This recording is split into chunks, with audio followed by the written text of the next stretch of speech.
Ce portfolio s'appelle Lisa et je l'effectue à Toronto. J'étais allé faire quelques images de ce building car il me plaisait à cause de la lumière un peu théâtrale qu'il proposait.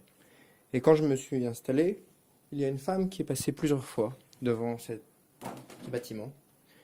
Et après être passée une fois, deux fois, trois fois, elle est rentrée dans le cadre à nouveau et elle s'y est installée. Il y avait des trams qui passaient, des voitures, et nous n'avions pas parlé, je ne la connaissais pas du tout.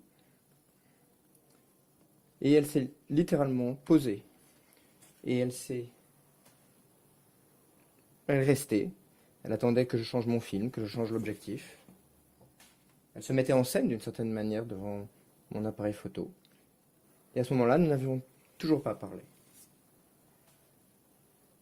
Alors, au bout d'un moment, après 2 ou 3 films, j'ai décidé de traverser la rue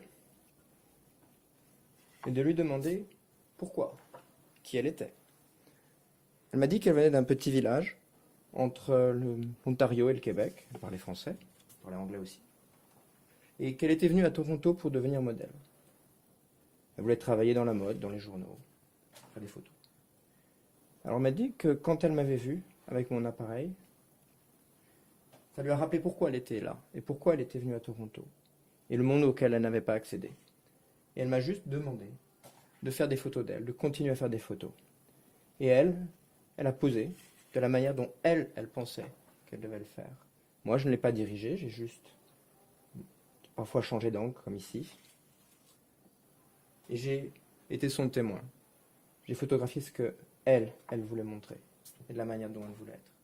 Évidemment, comme on travaillait avec un appareil argentique, on ne pouvait pas voir le résultat. Et tout s'est passé comme d'un long moment, un long flux. Et au travers de ça, on voit qui elle est aujourd'hui, on voit les tatouages, on voit les marques sur les jambes, les blessures, la tétine pour la drogue. Et elle se transforme d'une femme jeune, belle, à quelqu'un d'autre. Quelqu'un d'autre qui me disait que son rêve, c'était de partir